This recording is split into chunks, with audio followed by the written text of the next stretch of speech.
say, especially that we're taping this. But my goal is if we can use data to solve problems, and then we can show transparently how we're doing it and who's helping and how we're doing it and how it's, if there is a dysfunction, that will become evident as well. And we can just really, I don't think this is far-fetched. I really do believe we have a place for world peace here, is we do this correctly and we do it with influencers and we make it edifying and entertaining and educational. And it makes economic and environmental sense and emotional intelligence, then game on.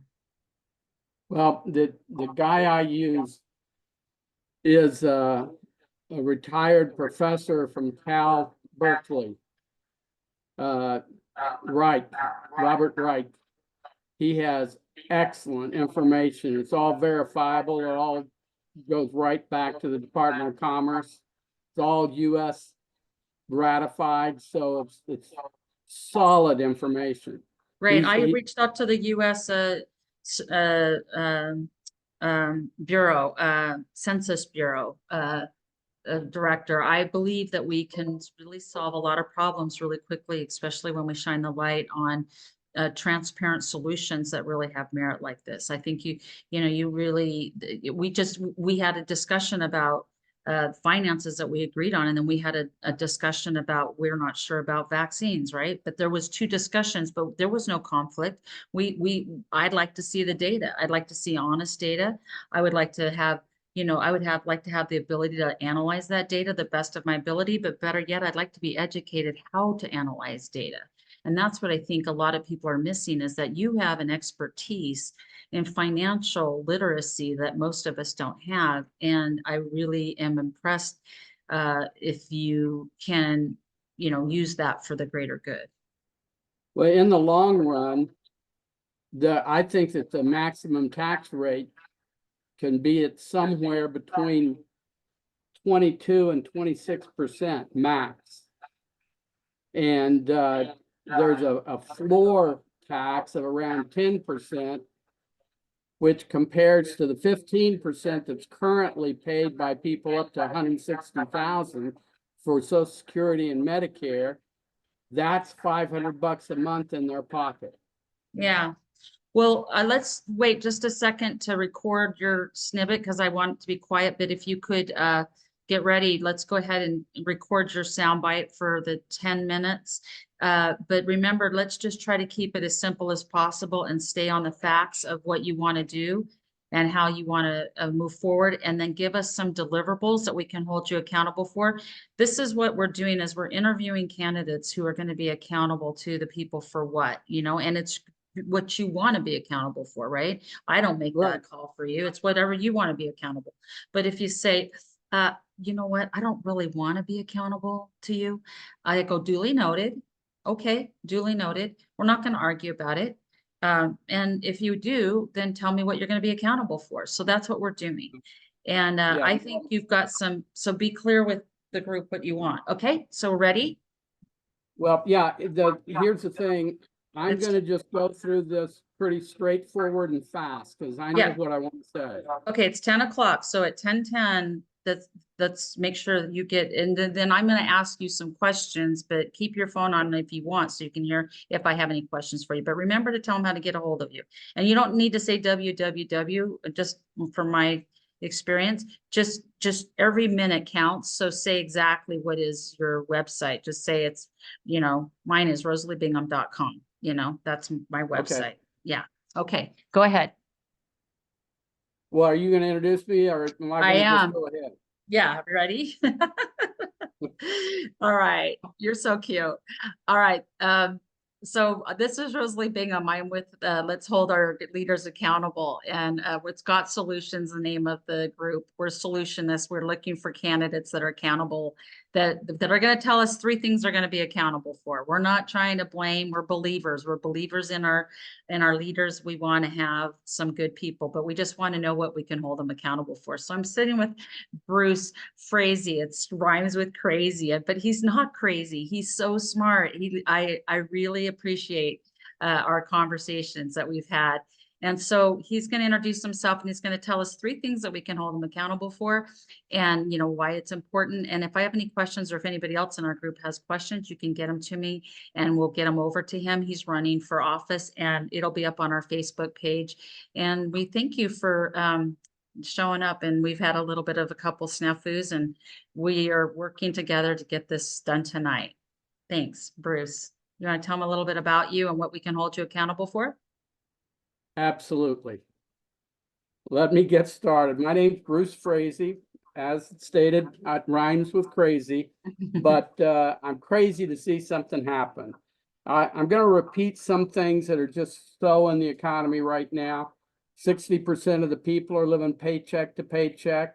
400 people have control of 25% of our assets. 10% of the people have control of 90% of the assets of the country. Next year, we're budgeted to lose an additional $1.7 trillion, which will push the national debt to more than $37 trillion. And yet nobody's really talking about it. We'll just print more money. That's not going to work. That hasn't worked so far. It's going to continue to be a problem. One reason we have inflation is a dollar today has $37 trillion against it. In 1986, it had less than $1 trillion against it. That's what causes inflation, and that's why we're not beating it, is because we're beating up the dollar. I think that business can't survive with that kind of things going on. Governments can't either. In terms of my own background, I have a bachelor's and a master's degree in accounting and business administration. Beta Gamma Sigma, which is the Phi Beta Kappa business school.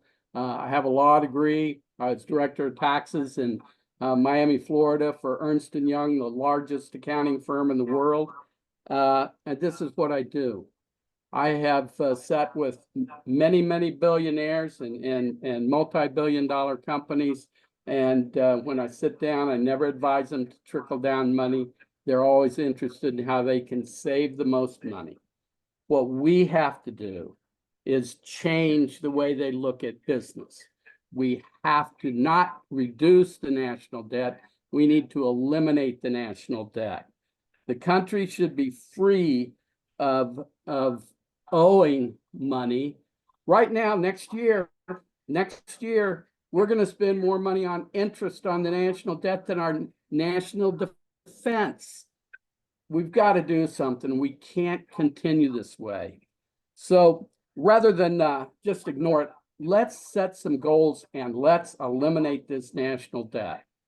Rather than just go about every year, we let these legislators do whatever they want. Hey, if you can't balance the budget, maybe you shouldn't be in the legislature anymore.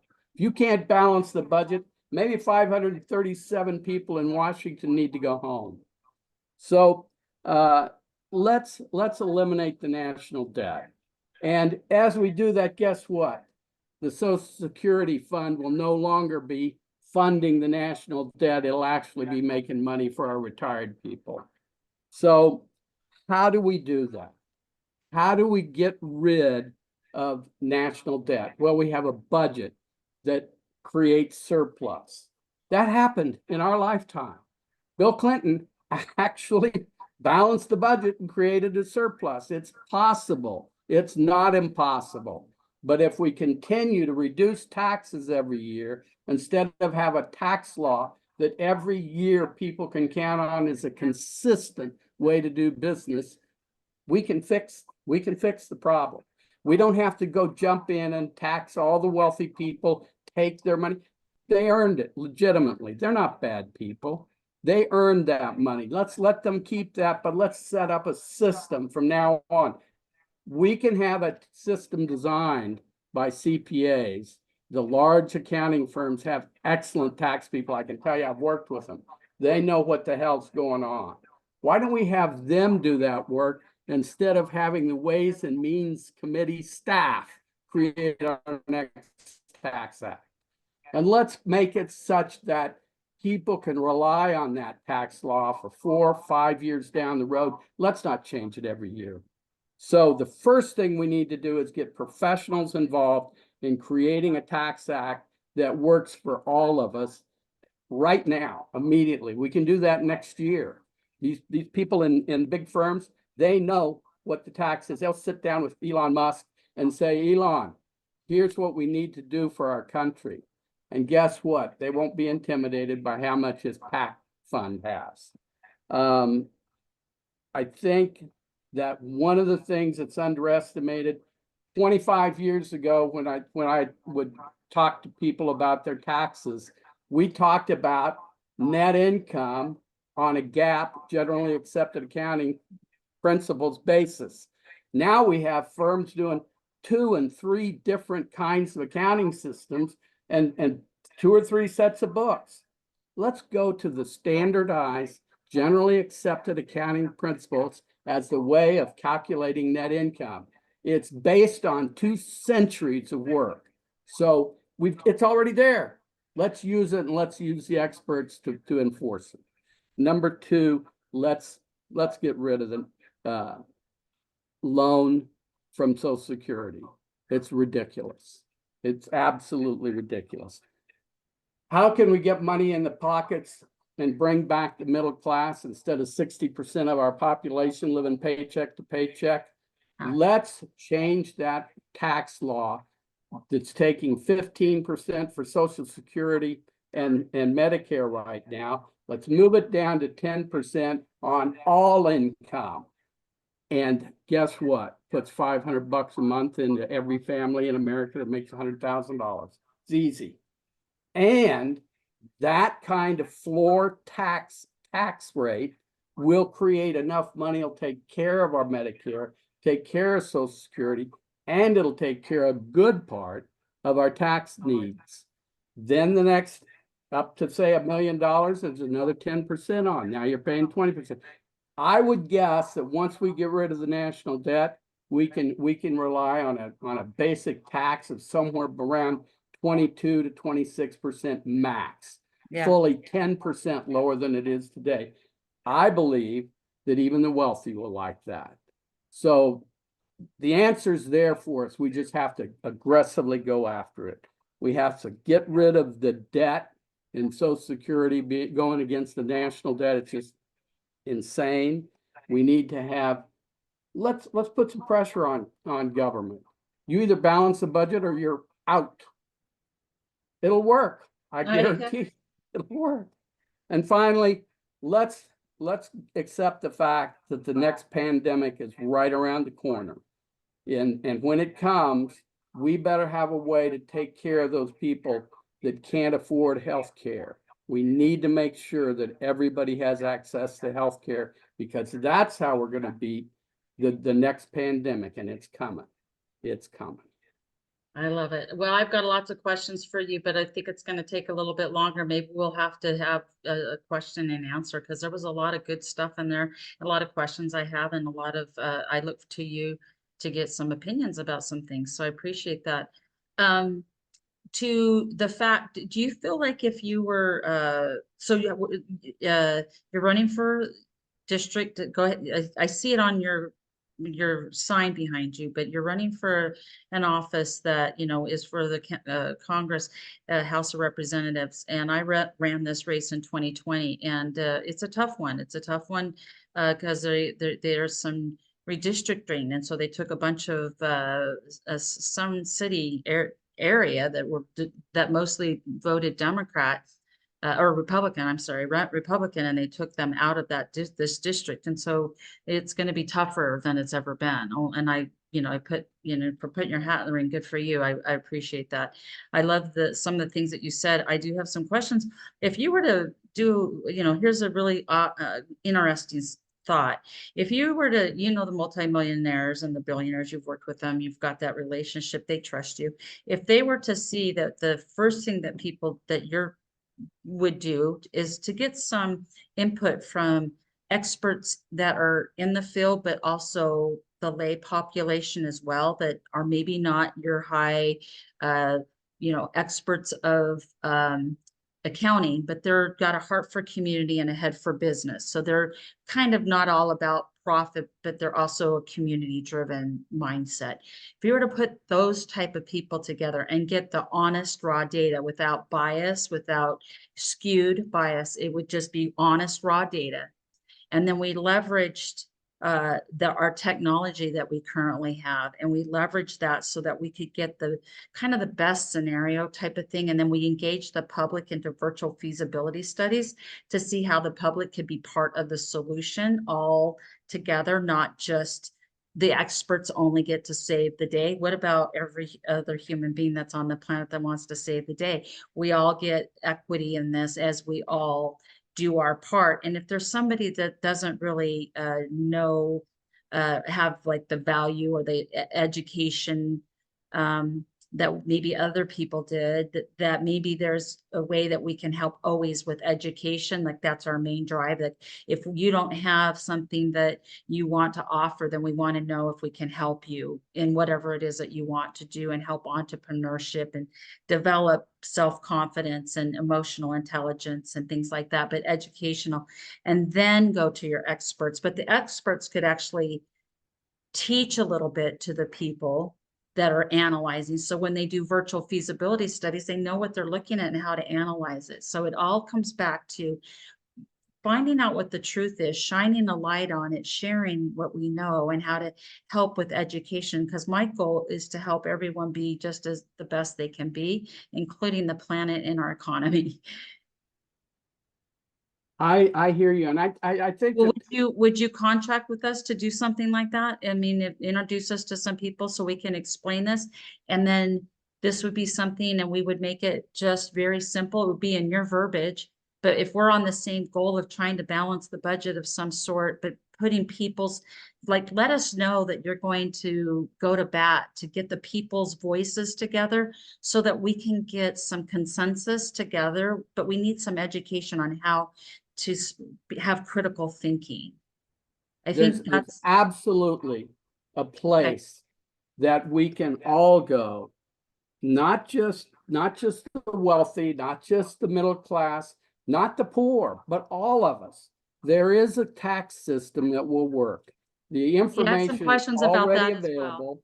It's Yeah. already accumulated, but we need to start looking at it as a resource for all of us instead of we're going to have a tax cut next Yeah, year. it's always a war. Tax cut when we're looking at $2 trillion loss for the year doesn't make a bit of Yeah, sense, not yeah. one bit of sense. Well, there's an argument for So that. I mean, there's some arguments, but the other thing is what if how do you feel about the 10% flat tax? What do you think, would that work? I've thought about that a little bit, and I don't know, what do you think about just a flat tax? Everybody pays it, and maybe if you're in a foreign country, they tax us at a higher rate. I mean, I don't see a problem that maybe, tourism, not, that there's a fee for locals and there's a fee for people that are coming from out of country. Our taxes are paying for our national parks. How come we can't, I'm not saying tit for tat. I mean, I'd like it if eventually everyone's doing so well that everybody can afford to pay for everything and nobody has to have any free lunch because everybody can pay either way. I mean, I would love that.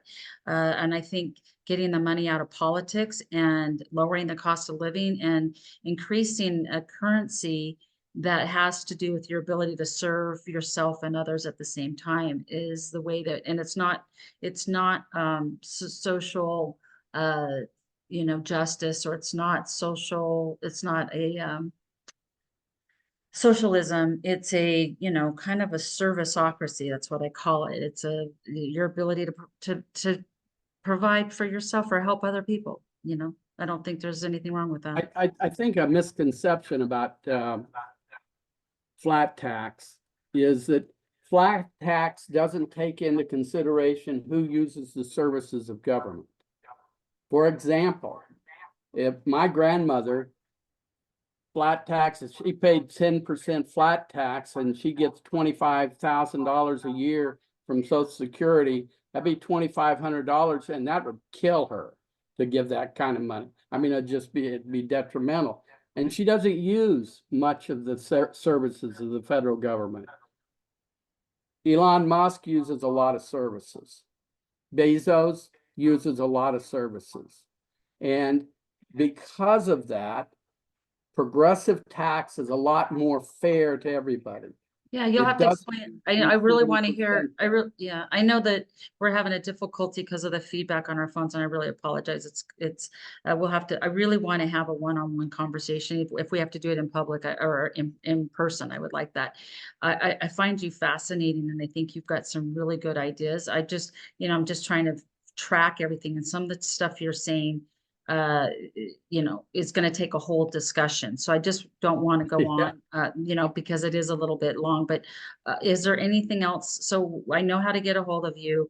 I would like to interview you again about these other 3 items that you're talking about. I think you've got a really level head on your shoulders, but I always want to know if we can get you as many, if you're an accountable candidate, we want to help you as much as we possibly can if you're going to be an accountable candidate. And so if you want to get me 3 things that you're absolutely going to be in line to do, I'll send you kind of what I signed, when I ran. So I'm not asking you to do something I didn't do. I'll send that over to you. You can take a look at it and add, it'll be on a white, I'll whitewash as much as I can, but then you can just add in, it's kind of a template and put in there what you want to be accountable for. And I think we can say on record that you're, an accountable candidate for these things.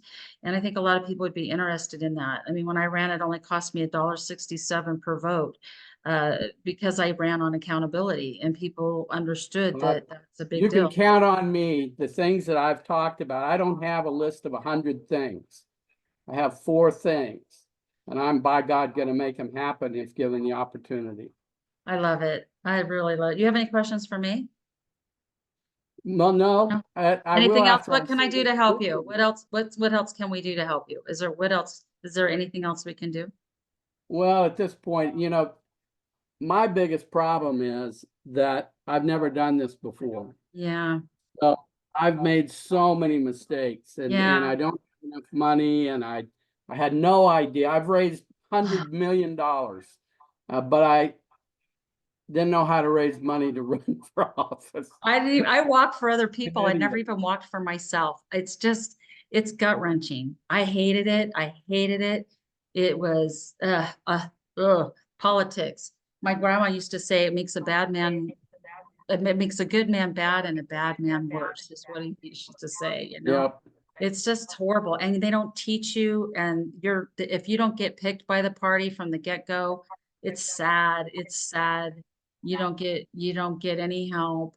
And I've been told that by 2 different leaders from 2 different parties, and it's gut wrenching. Um, money's got to get out of politics some way, somehow. I've got some plans, but Bruce, the main thing is let the people help them solve their own problems and help me, whether you win this or not.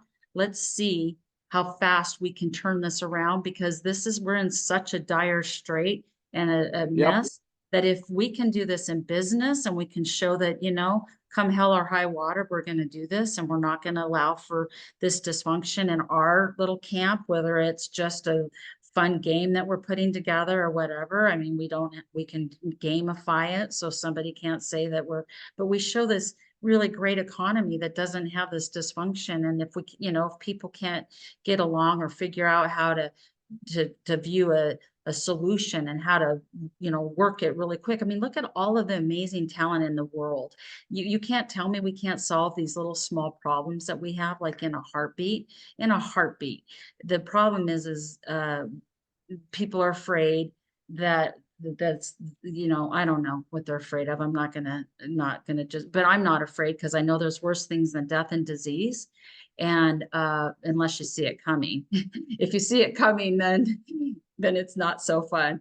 But if you don't see it coming, you can just say, listen, let's just work this out because we're here to have peace and prosperity. We're not here, oh, we're going on, And sorry. we have to solve this problem. It's I'm not a optional. believer. I'm not a blamer. I'm a believer.